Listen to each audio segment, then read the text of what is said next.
எல்லாவற்றையும் இழந்து துக்கத்தோடு வருத்தத்தோடு அலறிக் கொண்டிருக்கிறீர்களா? கண்ணீரோடு இருக்கிறீர்களா? கர்த்தர் என்று உங்களுக்கு சொல்லுவது வெளிப்படுத்துதல் 21:4.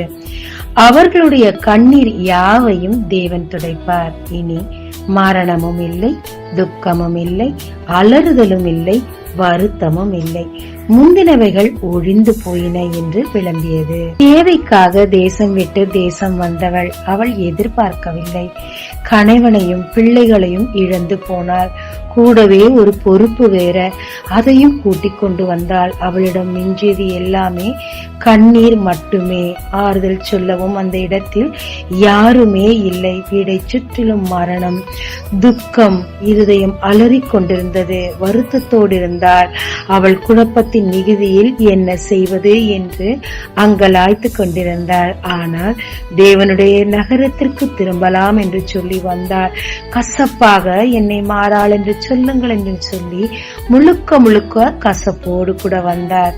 ஆனால் அன்று அவள் எடுத்த டெசிஷன் தான். அவளுடைய கண்ணீர் மாறியது. மரணம் இல்லை, துக்கம் இல்லை, அலறுதல் இல்லை, வருத்தம் இல்லை. முன்னாடி இருந்த எல்லா பிரச்சனைகளும், எல்லா இழப்புகளும், எல்லா வேதனைகளும் மாறிற்று.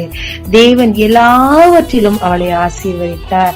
அண்டை வீட்டாரும் வந்து அவளை ஆசீர்வதிக்கத்தக்கதாக புலம்பலான அவள் வாழ்க்கையை துதியாக மாற்றி நித்தியமான ஆசீர்வாதங்களை அவளை கொண்டு சுதந்திரிக்க வைத்தார். ஆமாங்க, எல்லாவற்றையும் இழந்துட்டீங்களா?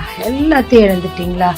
மிகப்பெரிய நம்பிக்கை துரோகம் தாங்க முடியலையா? நீங்க நினைக்காத இடங்கள் எல்லாம் பார்க்கும்போது மரணமா தெரியுதா? அலறீங்களா? உங்களை ஆறுதல் படுத்த யாருமே இல்லையா? கவலைப்படாதீங்க. இன்று தேவன் கர்த்தர் உங்களுக்கு சொல்லுகிறார், முந்தின எல்லாமே ஒழிந்து போகும்.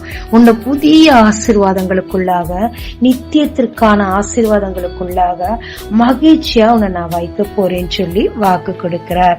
அதற்கு நாம் செய்ய வேண்டியது ரூத்தை போல தேவனிடத்தில் நாம் திரும்புவோம். திரும்பும் போது பழவைகள் எல்லாவற்றையும் ஒழித்து புதிய ஆசீர்வாதங்களால் உங்களை அரவணைத்துக் கொள்ளுவாருங்க. ஜெபிக்கலாமாங்க.